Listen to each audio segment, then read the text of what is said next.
एक गांव में एक आदमी रहता था जो बहुत बूढ़ा हो चुका था, जिस वजह से उसे कम दिखाई देता था और बहुत कमज़ोर हो गया था।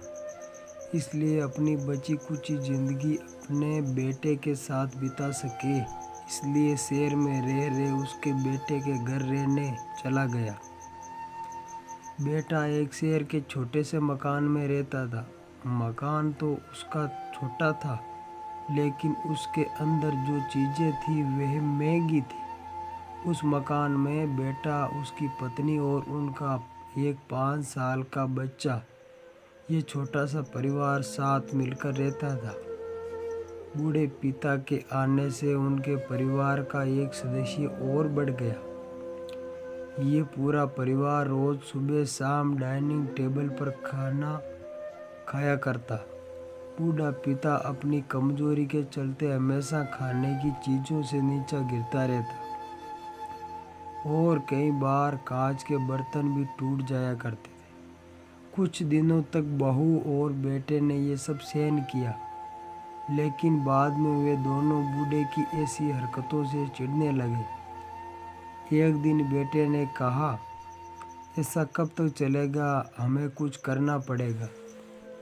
उसकी पत्नी भी इस बात से सहमत हुई। अगले दिन बेटा कहीं से एक पुराना मेज लेकर आया और घर के एक कोने में उसे लगा दिया और अपने पिताजी से कहा कि आप यहीं पर बैठकर खाना खा लिया कीजिएगा। उन्होंने एक लकड़ी का बर्तन भी बनवाया, जिसमें वे अपने बूढ़े बाप को खाना देने लगे। अपने कांच के कीमती बर्तन को बचाने के लिए अपने पूरे परिवार को लकड़ी का बर्तन देने में उन्हें जरा भी शर्म नहीं आई। अब खाना का समय जब जब होता तो बूढ़ा बाप एक कोने में बैठ कर खाता और बाकी का परिवार डाइनिंग टेबल पर खाना खाया करता। डाइनिंग टेबल पर बैठे बैठे दोनों पति पत्नी कभी कभी अपने बूढ़े बाप की तरफ देख लिया करते। बूढ़े बाप की आंखों में उन्हें आंसू भी नजर आते, मगर उन पर जैसे कोई असर नहीं होता। बूढ़े का पोता भी ये नज़ारा हमेशा देखता रहा और वे अपने में ही खोया रहता। एक दिन जब पति पत्नी डाइनिंग टेबल पर बैठकर खाना खा रहे थे, तब उनका बच्चा जमीन पर बैठकर कुछ खा रहा था।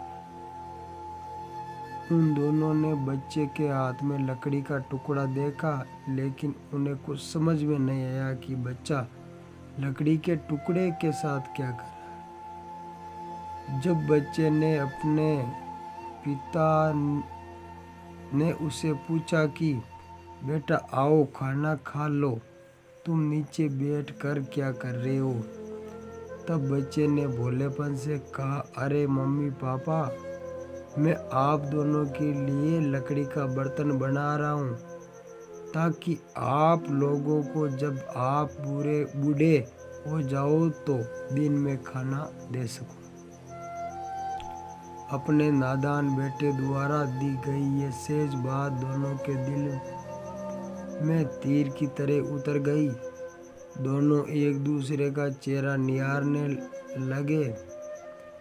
बिना कुछ कहे ही दोनों की आंखों में पानी आ गया और उन्हें अपने भविष्य की किताब अपने आप को सामने खुलती हुई नजर आई।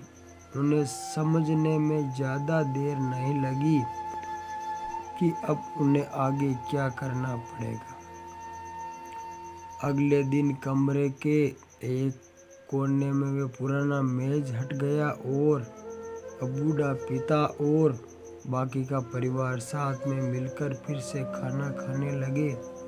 बूढ़े की कमजोरी की वजह से हो रही गलतियां भी अब किसी को नजर नहीं चढ़ती।